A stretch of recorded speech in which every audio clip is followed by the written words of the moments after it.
Hi, my name is David Kim, and I'm a senior game designer on the Starcraft II development team, and I'm currently working on the multiplayer game design of Starcraft II. All right, I'm Tim Morten, the lead producer on Starcraft II.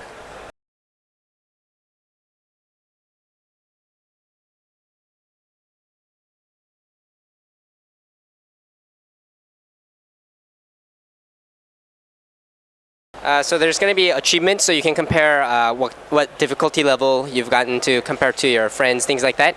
And as far as ranking is concerned, we are discussing what we can do in terms of, do we have a rank system, a leaderboard, or nothing, things like that. But we don't currently have anything decided yet.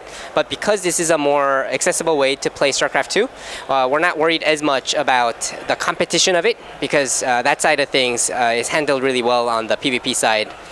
Or with the automated tournaments that's going out with Legacy of the Void and things like that.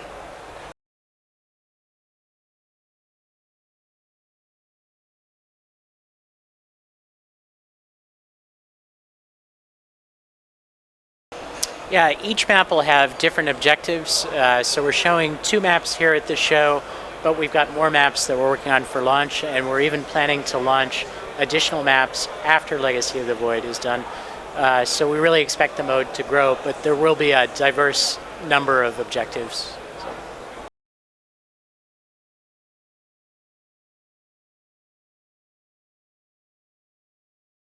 Yeah, there isn't a specific story arc to Allied Commanders. It's open-ended.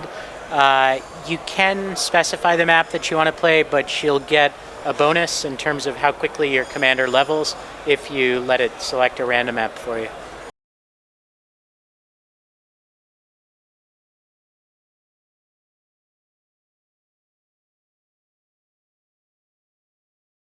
Yeah, let's see, there's a certain amount of experience to get before the hardest difficulties are available, but you do have the ability to specify difficulty before going in. Yeah.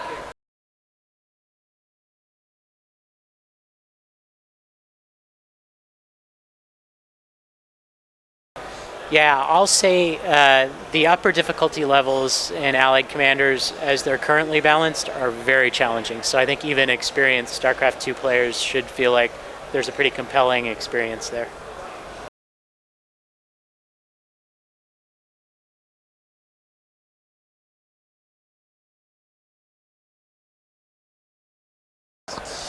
So as you level up, you unlock different abilities as well as different army choices or army upgrades, things like that. So for Kerrigan, you don't actually choose the abilities like you do in the campaign. In this mode, you get a set of abilities starting off, but as you level up, sometimes those existing abilities become more powerful, sometimes new abilities are unlocked, and so on.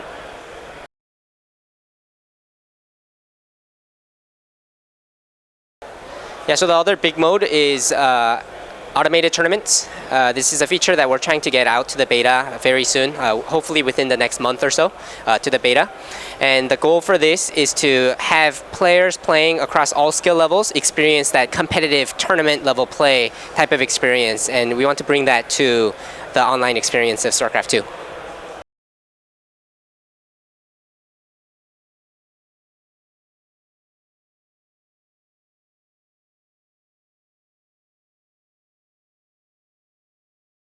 Yeah, I would say, yeah, I'll start it and I'll pass it over to David. But we've actually seen the rise of eminence of a lot of new players this year. The region lock has really created opportunity for people to make a name for themselves in regions where before they maybe weren't as visible.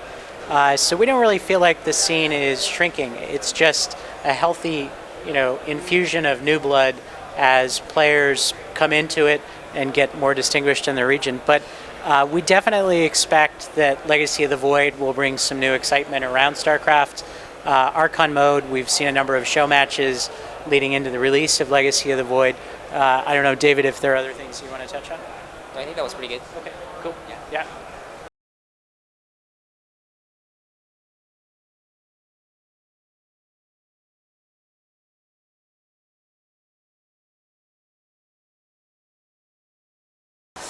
So you guys know the training mode that we introduced with Heart of the Swarm, the 3 stages. First stage is just about teaching when to build the supply depots, when to build SCVs and the basic units. Second stage goes on to the tier 2 units, and then the third stage is like a full game that you play. We're actually improving that mode for Legacy of the Void in preparation for Void launch being a standalone, and a lot of new players coming in can actually, and if they are interested in multiplayer, then they can actually train themselves using that mode. And other good tools are, it's not just about, like Starcraft II is not just about playing that competitive 1v1 experience, right? And it's also about the more accessible campaign experience, as well as we're adding new modes that are also accessible, such as ally commanders. So new players coming in can definitely stay in these 2 areas as well. We're also adding Archon mode, which is a good tool. So for example, I have a friend that wants to play Starcraft II. He's completely new, he's never played RTS before. We can join an Archon mode game together, and I can give him small tasks, and as he mastered small parts of the game, I can give him a little more and more, and maybe eventually one day he can go and play 1v1 games by himself, right? So just by having all these different types of modes to play Starcraft II, we kind of expect new players, whether they're looking for just the co-op experience or the PvP experience, they have some place that they can have fun and have a replayable experience in.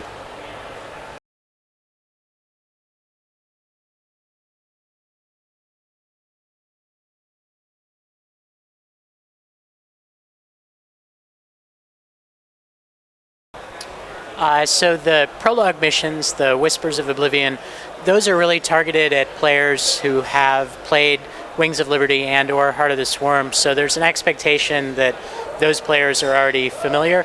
For the main campaign for Legacy of the Void, the first couple of missions will onboard you in the way that you're expecting.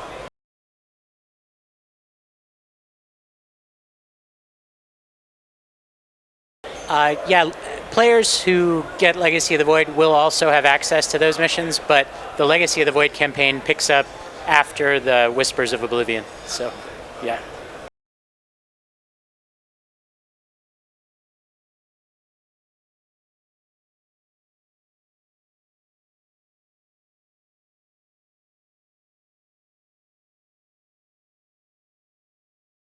For the most part, Legacy of the Void is like Wings of Liberty in terms of commanding the battlefield from a tactical view without having a hero on the map. There are some installation missions where you will see Artanis in the mission, but by and large, it's more like Wings of Liberty than Heart of the Swarm in that sense.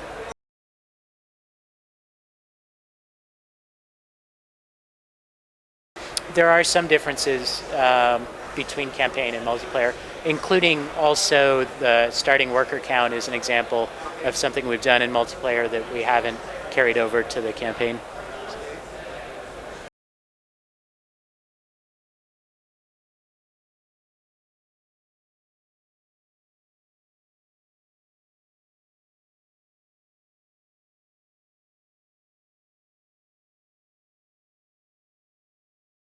We definitely plan to continue to support StarCraft after the launch of Legacy of the Void.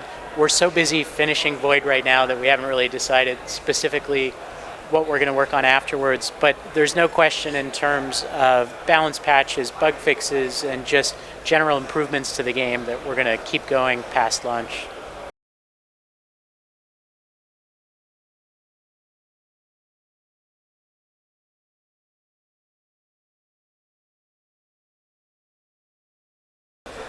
We still have to make a decision of what we're going to work on next, but I think the whole team is really excited about the universe of StarCraft, just super passionate about real-time strategy as a genre. So, you know, once we do decide, you can be sure we'll be excited to share that.